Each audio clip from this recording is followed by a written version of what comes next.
Cuba, un país con muchos pero que muchos lazos históricos con España y cuya historia es completamente fascinante.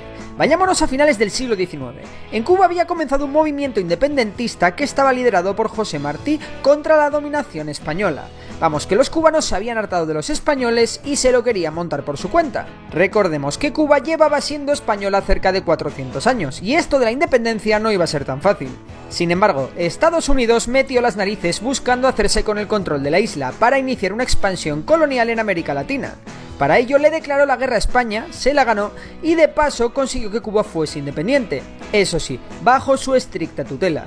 Los cubanos, encantados con su independencia, pronto se dieron cuenta que habían cambiado una bandera española por una estadounidense disfrazada. Es decir, que Estados Unidos hizo de Cuba su títere y el pueblo cubano pasó de estar controlado por los españoles a estar controlados por los norteamericanos.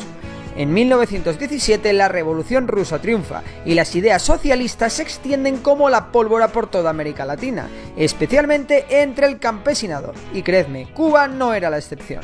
El ascenso de Perón en Argentina y de Jacobo Arbenz en Guatemala dio alas al socialismo en América Latina, pero cuando estos gobiernos cayeron, muchos sectores de la izquierda latina se radicalizaron y decidieron que la lucha armada era su camino, y creedme de nuevo, Cuba no era una excepción. Y con todo esto llegamos a 1952. Es entonces cuando un golpe de estado dirigido por Fulgencio Batista derrocó fácilmente y sin resistencia al presidente electo Carlos Prío Socarrás del Partido Auténtico. Los derechos constitucionales de Cuba quedaron abolidos y Batista instauró una dictadura militar. 2 años después, unas elecciones amañadas le dieron una más que dudosa legitimidad.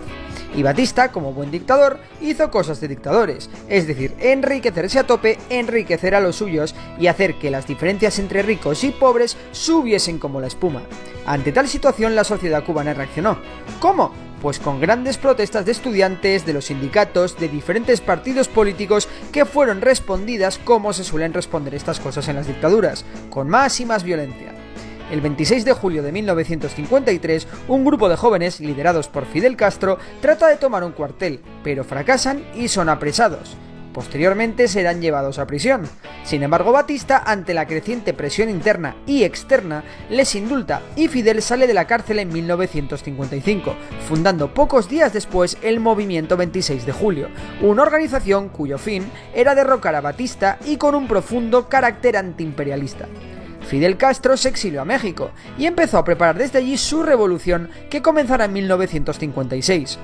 El 2 de diciembre de 1956, 82 guerrilleros que habían partido de México llegan a Cuba. Entre ellos se encuentran Fidel Castro, su hermano Raúl Castro y Ernesto El Che Guevara. Enfrente, Batista contaba con nada más y nada menos que 80.000 hombres.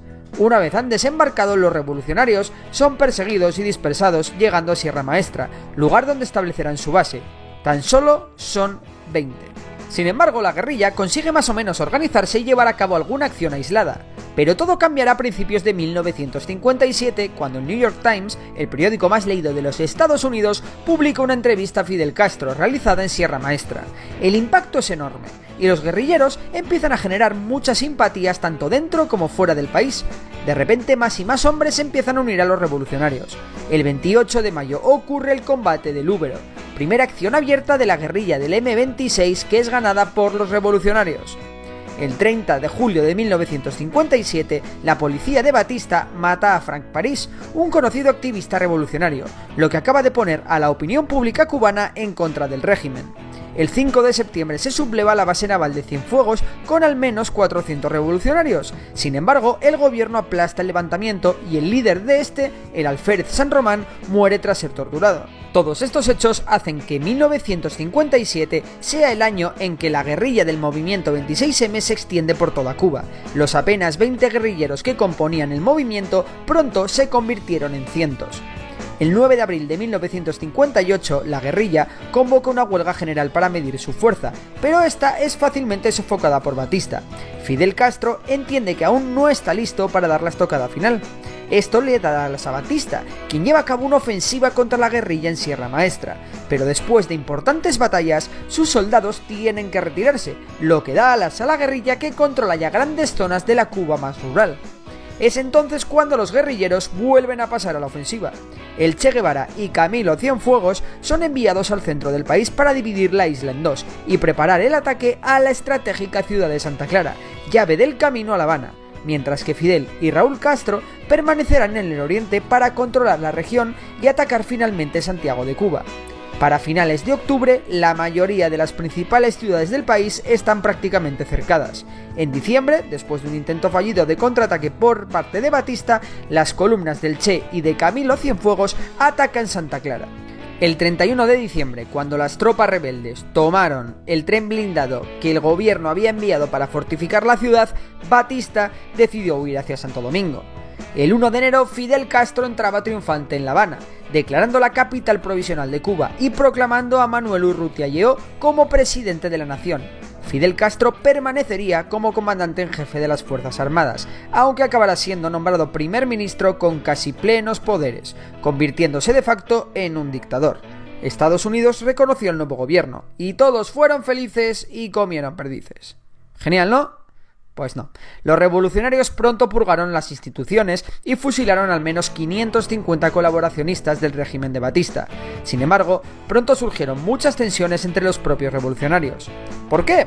Bueno, pues solo he hablado del movimiento 26M, pero realmente hubo muchos más grupos de guerrilleros y movimientos políticos, cada uno con su propia forma de ver las cosas y sobre todo, cada uno con un grado diferente de influencia comunista. Así que enseguida surgieron tensiones entre los más procomunistas y los que menos lo eran. Aún así, la revolución cubana echaba a andar y se llevó a cabo una reforma agraria que incluía un proceso de expropiaciones, nacionalizaciones y confiscación de bienes que afectaron sobre todo a la clase alta y algunas empresas estadounidenses. De hecho, la mayor parte de la clase alta cubana y toda la oligarquía de Batista encontró refugio en Estados Unidos, llevándose consigo sus fortunas. En cualquier caso, el régimen de Fidel Castro consiguió menguar las desigualdades entre la sociedad cubana y desarrolló amplios programas de sanidad y educación pública, pero la represión contra todo lo que oliese a opositor fue implacable. Pero vamos con el tema más importante, la geopolítica y la economía cubana que, como muchos sabréis, ha sufrido muchísimo desde la llegada de los revolucionarios al poder. Para empezar, el mayor peligro para la revolución cubana venía de Estados Unidos. A los norteamericanos no les gustaba un pelo eso de tener un amiguito de la Unión Soviética pegado a Miami en plena Guerra Fría, y además, tampoco les hacía gracia que otros países de América Latina pudiesen tomar ejemplo. Así que, muy al estilo estadounidense, pronto organizaron a los cubanos exiliados, les dieron armas y les mandaron a conquistar Cuba, desembarcando estos en Bahía de Cochinos en 1961. Sin embargo, en toda una demostración de fuerza de los revolucionarios, acabaron con la invasión en apenas 65 horas. Al año siguiente, Estados Unidos respondió decretando el bloqueo económico y comercial a Cuba, que endurecía el que ya había impuesto 2 años antes como respuesta a las expropiaciones de varias empresas. Este bloqueo sigue vigente y cuenta con el voto en contra de las Naciones Unidas desde 1988. Desde entonces, Cuba y Estados Unidos se llevan como el perro y el gato.